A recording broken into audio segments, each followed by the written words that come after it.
옵티머스 지분을 보유하고 있는데 이 사실을 숨긴 채 근무한 한 변호사. 근데 그녀는 어디서 근무를 했느냐? 청와대에서 근무를 했다. 그래서 문제 삼고 있는 겁니다. 조선일보에서. 청와대의 민정실 전 행정관 변호사 이모 씨. 남편은 옵티머스 사내이사 윤모 씨입니다. 옵티머스 관계자였군요. 그런데 이 행정관도 옵티머스의 지분을 가지고 상당수 많은 지분을 갖고 있다. 이 변호사 일단 이력 보면 국정원 댓글 사건 때 강기정 수석을 변호하고 문 대통령 대표 시절 당무감사위원 등 청와대 여권 핵심과 두터운 친분, 일개 행정관이 아니다. 이 신문은 이렇게 쓰고 있습니다. 여권 핵심 법률을 자문하며 청와대에 입성을 한 케이스다라고 소개하고 있는데요. 문제는 다른 행정관들과 비교하기 어렵다라는 여권 관계자의 설명도 나오고 있고요.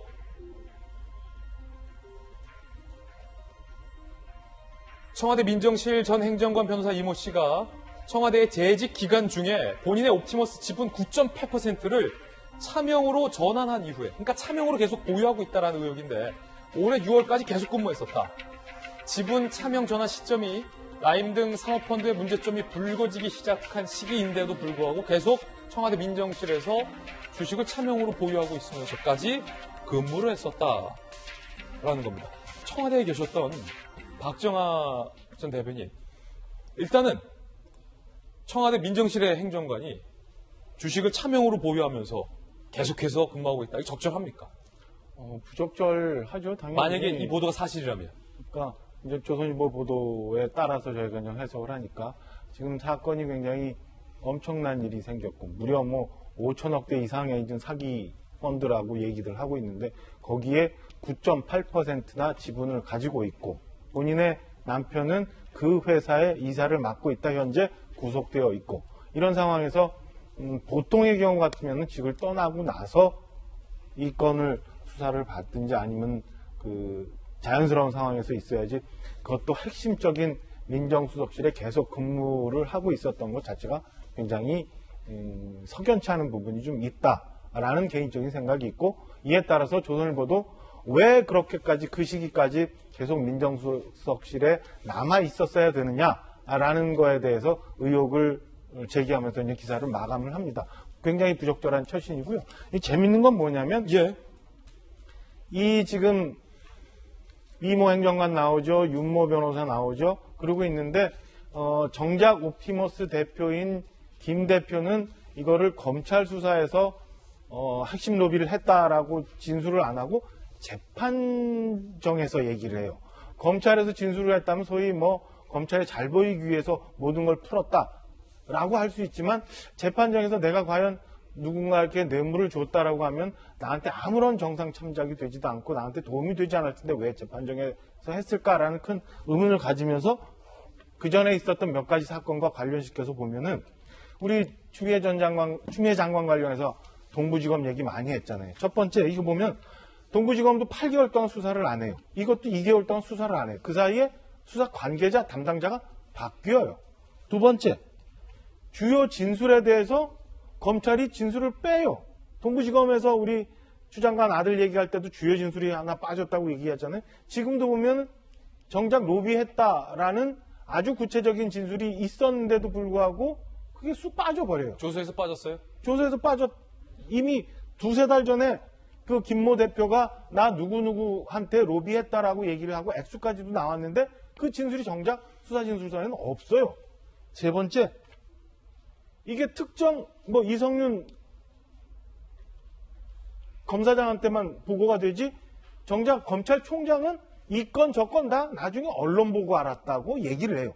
그럼 이게 과연 흘러가면서 그리고 앞서서 말씀드린 것처럼 이 이모 행정관, 이 변호사가 안에서 민정수석실에 쭉 있으면서 그럼 과연 검찰 단위에서 이 모든 진실을 파헤칠 수 있을까라는 의심이 계속 들고 이런 상황으로 가다 보면 옵티머스도 그렇고 라임도 그렇고 어느 날 갑자기 공중에 붕 떠버릴 수도 있지 않나라는 의혹을 가질 수밖에 없는 상황입니다. 그래서 과연 이 상태로 검찰한테 모든 걸 맡겨놓은 수사가 국민들이 이해할 만큼 납득할 만큼 수사 결과가 나올 수 있을지 이 모든 로비 의혹들이 나올 수 있을지 잘 모르겠다는 제 개인적인 생각을 말씀드립니다. 아까 손 변호사님께서 이게 사기 부분에 대해서 수사가 이제 잘 되고 있는데 로비 부분이 진도가 덜 나은 것 같다 말씀하셨는데 맞아요, 맞는데 그게 저는 이어지는 지점이 있다고 생각해요. 무슨 말씀이냐면은 라임이나 옵티버스 같은 게 대형 은행, 대형 증권사의 지점을 통해서 판매가 되는 거예요. 말하자면은 백화점에서 물건을 파는 거예요. 그럼 우리가 그 상표를 보기도 하지만은 아 이건 백화점에서 파는 물건이니까 검증이 됐겠지 싶어서 이제 소비자들이 사는 거죠. 그러면은 이런 사기성이 농후한 펀드들이 어떻게 그 대형 증권사, 대형 은행 창구를 통해 가지고 말하자면 백화점에 입점을 했을 것인가. 그 두 번째로는 지금 라임 같은 경우에 그러하고 옵티머스도 그렇게 될 것 같은데 판매사가 책임을 지고 돈을 물어주는 쪽으로 가고 있어요. 소비자, 그 사인 피해자 입장에서 천만 다행인 셈인데 근데 이 사기친 범인들 입장에서는요. 그러면은 어쨌든 결과적으로 피해자들의 손해가 복구되지 않습니까? 그거는 양형에서도 되게 유리하게 됩니다. 그렇군요. 그리고 피해자들한테 대해 가지고 이런 이야기도 좀 가만히 계시면은 이쪽을 통해 가지고 복구될 수 있습니다. 참아 주십시오. 이런 건 이제 아주 상례예요. 그렇다면은 자, 사기를 쳐 가지고 이익은 개인이 가지고 그럼 손실을 이제 벌충해주는 것은 은행, 증권사에서 벌충해주면 그게 뭐 무슨 은행장 개인 돈입니까? 은행이 딴 데서 예컨대 소비자들의 예대 마진 같은 걸로 모아온 돈으로 물어주는 거잖아요. 그 부분도 좀 쳐다봐야 될 거예요. 앞으로 예컨대 제가 좀 뭐 예견을 하자면은 누가 강하게 은행이나 증권사 보고 물어주라고 하는지 좀 보시면 재밌을 겁니다. 자, 윤태훈 실장님의 어떤 개인적인 견해입니다. 자, 다시 한번 본질로 돌아와서 그렇다면 남편이 옵티머스 이사 그리고 본인은 옵티머스 이른바 대주주인데도 불구하고 왜 주식까지 차명으로 전환하면서 즉 주식 보유 사실을 숨기면서 그 행정관은 왜 계속 청와대에 남아 있어야 했을까? 이게 계속해서 의문입니다. 조선일보가 이런 후속 기사를 쓰고 있습니다. 행정관이 청와대에 재직하는 기간 동안 무슨 일이 있었느냐를 짚어본 건데 청와대 행보가 석연치 않다라는 겁니다. 지난 1월 법무부가 서울 남부지검의 증권범죄합동수사단 합수단을 폐지하는데 자 검찰의 수사력이 이로 인해서 약해졌을 가능성도 제기되고 있습니다. 청와대의 민정실이 주도한 것 아니냐라는 얘기도 설로 나오고 있는 건데 이 기사는 지난 2월 이 행정관이 옵티머스 지분을 차명으로 전환한 직후에 청와대 민정실이 사모펀드 감시 부실 등을 이유로 이례적인 금감원의 감찰을 착수했다라는 부분도 나오고 있는데 금융권 인사는 옵티머스는 라임과 달리 시작부터 사기였다. 금감원의 옵티머스 조사를 예상하고 미리 다잡기에 나선 것 아니냐라는 느낌을 받았다라는 일종의 관측도 현재 제기되고 있습니다. 분명히 이례적인 건 이재명 기자 청와대 출입했지만 차명으로 주식을 전환하면서 숨기면서 청와대에 계속해서 민정실의 행정관으로 남아있으려던 이유가 무엇이냐. 자, 이 부분과 관련돼서. 그렇죠. 그러다 보니까 이제 뒤늦게 보니까 올해 1월 달에 남부지검에 있던 증권범죄 합동수사단이 해체됐죠. 근데 거기서 처음엔 라임 수사를 했었고 나중에 이제 옵티머스도 거기에 맡기려고 했었는데 해체되면서 지금 이제 중앙지검 조사부에서 하고 있지만 어쨌든 가장 증권범죄 역량을 갖고 있던 그러니까 2013년도에 증권범죄 수사합수단이 만들어졌기 때문에 약 한 7년 정도, 한 6년 이상 운영되면서 어쨌든 증권범죄에 대해서 가장 전문성을 갖고 있던 수사단이 해체됐다. 자, 그게 뭔가 좀 민정수석실에 이모 행정관이 근무한 거와 연관된 거 아니냐 이렇게 지금 사실 추측성 이제 보도를 한 거기 때문에 이것이 맞다 틀리다 얘기하기는 어렵고 또 뭐 이모 행정관도 여러 가지 이제 그 반론을 피고 있습니다. 그러니까 당시 자신이 옵티머스 주식을 갖고 있었던 게 본인 이름은 맞지만 본인도 그러니까 본인이 실주인은 아니다. 그러니까 여러 명으로 분산 투자하는 과정 속에서 자신도 이름을 빌려준 거다 얘기를 했는데 오히려 이제 옵티머스 김재현 대표가 그렇지 않다. 이모 행정관께 왔고 그것을 이제 나중에 이제 이모 행정관이 청와대에 들어가니까 뒤늦게 자신의 비서에게 이름을 돌렸다 이렇게 얘기를 하고 있어서 아직 다툼의 여지는 있다 이렇게 보이고 여러 가지 뭐 앞으로 이제 법정 과정에서 밝혀질 거 있지만 중요한 건 이 이모 행정관의 역할, 그러니까 이모 행정관이 위상이라고 해야 될까 어쨌든 그냥 단순히 행정관이 아니라 그 민정수석실 들어가기 전부터 뭐 강기정 수석 등이 국정원 댓글 사건에 연루됐을 때 변호를 맡았던 변호인으로서 굉장히 어쨌든 여권 인사들과 가까운 사이였다 이렇게 볼 수 있는 거죠. 그리고 문재인 대통령이 당 대표 시절에도 당무 감사위원이라고 하면 사실 당협위원장들, 국회의원들이 가장 어떻게 보면 꺼리는 굉장히 그러니까 장부 감사 결과에 따라서 당협위원장이 바뀔 수 있기 때문에 굉장히 나름대로 이제 그 여권 인사들과의 교분을 가질 수 있는 그런 위치에 있었다. 이런 게 중요한 거고 중요한 건 그런 이제 이 변호사의 남편이 옵티머스 사내이사를 했던 윤모 변호사인데 사실 옵티머스는 조금 전에도 나왔던 것처럼 거의 처음부터가 사기였던 겁니다. 쉽게 얘기해서 뭐 한국도로공사 같은 공공기관의 어떤 매출 채권에 투자를 해서 3% 정도의 안정적 수익을 보장해주겠다 이렇게 홍보를 했지만 사실상 그런 투자처는 아예 없었고 전부 다 대부업체라든지 아니면 페이퍼 컴퍼니에 부실 투자가 이루어진 거죠. 그러니까 거의 처음부터 사기가 이루어졌는데 그 사기를 치려고 하다 보니까 그 모든 서류들을 다 위조해야 되는데 사실상 그 위조를 주도했던 거를 검찰은 지금 윤모 변호사를 보고 있습니다.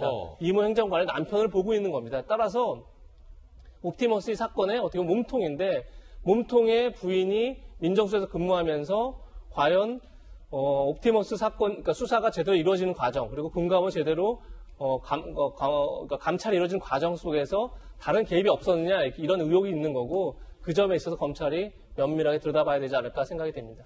박정화 대변인 청와대 계셨잖아요. 예. 청와대 민정수석실에서 행정관으로 근무하려면 이분이 누구인지 주식 내역이 어떤 것인지 다 들여다볼 수 있지 않습니까? 더군다나 라인 문제가 불거진 즈음이었다면 더더욱. 일단은 재산 관련한 것, 특히나 뭐 주식 관련한 것은 그 재산 신고를 하기 때문에 당연히 다 뻔하게 이렇게 유리알처럼 나와 있을 수밖에 없어요. 그래서 만약에 사건이 불거졌다면 옵티머스 주식을 뭐 갖고 있었다 아니다 뭐 이런 것들이 이 이전에 입사라고 표현할게요. 뭐 청와대 들어갈 때 이미 재산 신고 내역에 나와 있었기 때문에 그걸 알 수 있었고 두 번째는 그런 상황이 발생을 했다라고 하면 사실은 안에 공직기관이나 민정수석실 여러 비서관실에서 우리 이 안에 직원들 중에 관련된 사람이 있는지 없는지 이렇게 쭉 다 스크린이 될 수가 있어요. 될 수가 있으면 정상적으로 진행이 됐다면 좀 쉬는 게 좋겠다라고 어디선가 얘기를 하는 게 맞지 않았나 싶은 생각이고요. 저렇게 그 남편이 그 굉장히 핵심적인 일을 하고 구속돼 있는 상태에서 부인이 민정수석실 내에서 근무를 했다는 것 자체만으로도 굉장히 지탄받을 일이라고 저는 생각을 합니다. 예. 자, 박정화 대변인 개인 견해였는데 아까 손정희 변호사님께서 이 라임이나 옵티머스 사건 실제로 피해자가 있는 사건인 만큼 여권에서 또 검찰에서 정말로 철저할 만큼 엄정한 수사를 해야 된다라고 촉구하셨잖아요. 자, 이번 수사 잘 되겠죠? 지금 국정감사에서도 뜨겁게 질타를 받을 수 있기 때문에 그 결과에 대해서 신뢰할 수 있을 만큼 조사를 철저히 해야 된다라고 생각하고요. 먼저 말씀드릴 수 있는 것은 이전 행정관이나 구속된 사내이사 윤모 변호사도 사실 모두 다 변호사거든요. 변호사들이 법을 잘 아는 사람들이 어떻게 이런 펀드 사기에 대규모 조직에 가담할 수 있는지 일반 시민들도 굉장히 놀라지 않았을까라는 생각이 들고요. 이전 변호사 행정관이 이렇게 주식을 차명으로 보유하는 것을 왜 처벌하지 않았느냐 목소리도 있습니다. 검찰에서 수사를 안 한 것은 아니고 한 차례 조사 과정을 겪었는데 실제 이전 변호사의 진술은 내가 실질 주주가 아니고 실질 주주는 따로 있고 내 이름을 빌려줬을 뿐이다. 근데 금융실명법에 보면 차명으로 가지고 있다는 것만으로 처벌할 수는 없거든요.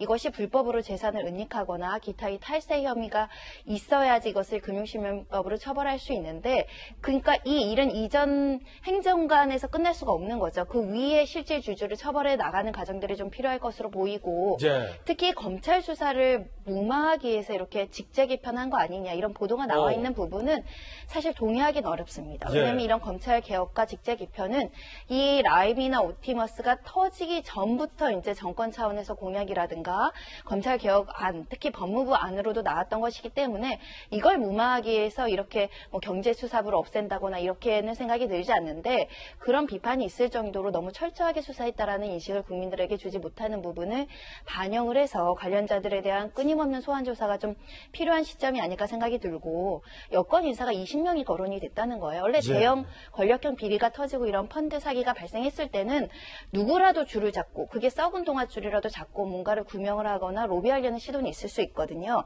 근데 이렇게 이름이 거론됐다라는 것이 나랑 전혀 상관없다. 지금 다 부인하고 계시는데 그게 맞을 수도 있습니다. 근데 좀 더 명확해져야 된다. 항상 정권 말에는 권력형 게이트가 발생할 수도 있는 문제인데 그게 국민들한테 설득 기능을 가지려고 한다면 적어도 조사는 해야 되지 않겠습니까? 예. 그런 차원에서는 이번에 국정감사에서 검찰이 어떻게 수사를 할 예정이고 수사의 기밀을 노출하지 않는 선에서 국민들한테 신뢰를 보여줄 필요가 있습니다.